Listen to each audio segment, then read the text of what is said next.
Hail Kiai Haji Muhammad Hasan atau yang dikenal luas sebagai Kiai Hasan Genggong di Probolinggo, Jawa Timur yang diperingati setiap 11 Syawal selalu ramai dihadiri kaum muslim. Beliau lahir di Sentong, Krejengan, Probolinggo pada 27 Rajab 1259 Hijriah atau tanggal 23 Agustus tahun 1840 Masehi. Semasa hidupnya, ulama ini memiliki sejumlah keistimewaan. Keistimewaan Kiai Hasan Genggong sudah tampak sejak ia masih di dalam kandungan sang ibu. Konon, ketika hamil sang ibu bermimpi menelan bulan, mimpi itu diartikan jika kelak anak dalam kandungannya akan menjadi orang yang mulia. Kiai Syamsuddin ayahnya juga mengalami hal unik serupa sang istri. Suatu ketika, Kiai Syamsuddin mengisi ceramah di desa lain dan pulang larut malam. Di jalan mendaki, Kiai Syamsuddin melihat cahaya dari kejauhan memancar dari arah timur. Rupanya, sinar itu berasal dari rumahnya. Saat sang ayah sampai rumah, Kiai Hasan Genggong rupanya sudah lahir. Di kalangan ulama sepuh Nahdlatul Ulama, NU, beliau senantiasa dijadikan sebagai sosok yang selalu diminta nasihat dan pertimbangan persoalan NU dan umat. Saat proses awal pendirian organisasi NU, Kiai Hasan Genggong juga diminta pendapat dan nasihat oleh Kiai Haji Wahab Hasbullah, Kiai Haji Asad Syamsul Arifin, dan pendiri NU yang lain atas rekomendasi dari Syekhona Kholil, dan Kiai Haji Hashim Asy'ari. Kiai Hasan Genggong juga merupakan sosok ulama yang produktif menulis kitab, yang meliputi bidang-bidang fikih, tauhid, tasawuf, tafsir, dan hadis. Hampir setiap pagi pada masa itu, Kiai memberikan sejumlah uang yang tidak sedikit jumlahnya kepada masyarakat.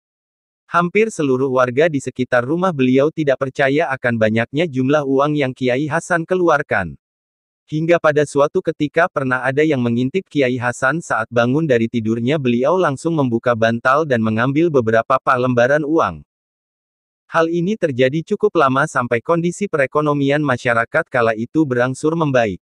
Dari karomah tersebut pula lah yang banyak kalangan tertentu menjuluki beliau dengan gelar Sang Wali Kutub.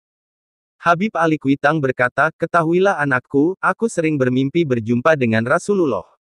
Dan aku sering mendapati orang sepuh ini ikut mengiringi Rasulullah sambil memegangi tangan Rasulullah." Jawab Habib Ali sambil menunjuk kepada Kiai Hasan Genggong. Tiba-tiba datanglah seorang laki-laki berpakaian hitam-hitam.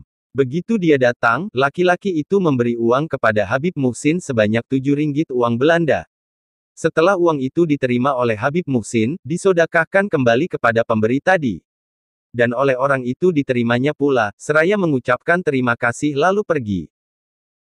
Setelah laki-laki itu pergi, terlontarlah pertanyaan dari Habib Muhsin kepada beliau, "Siapakah tamu itu Kiai?" Kiai Hasan tidak menjawab.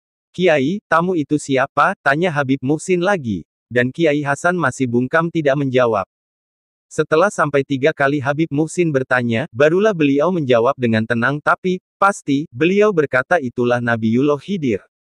Semasa Habib Muhsin masih hidup, kisah di atas sering diceritakan kepada masyarakat ramai, baik keluarga Habib sendiri maupun kepada tamu-tamu yang sowan kepada Habib Muhsin. Akhirnya, jadilah cerita itu masyhur dan terkenal. Saat Kiai Hasan bepergian ke suatu daerah, beliau mendapati ada semut angkrang di bajunya. Mendapati itu, Kiai Hasan Sepuh meminta kusir delmannya berhenti. Kiai Hasan Sepuh berpikir sejenak di mana kira-kira semut itu bisa menempel di bajunya. Setelah berpikir sejenak, akhirnya Kiai Hasan meminta kusirnya mengembalikan semut itu ke tempatnya semula. Tujuannya agar kembali pada keluarganya. Itulah kasih sayang yang ditunjukkan Kiai Hasan kepada semut, apalagi ke manusia. Kiai Hasan Genggong wafat pada Kamis, 11 Syawal 1374 Hijriah atau tanggal 1 Juni tahun 1955, sekitar pukul 23.30 waktu Indonesia Barat. Beliau wafat pada usia 115 tahun.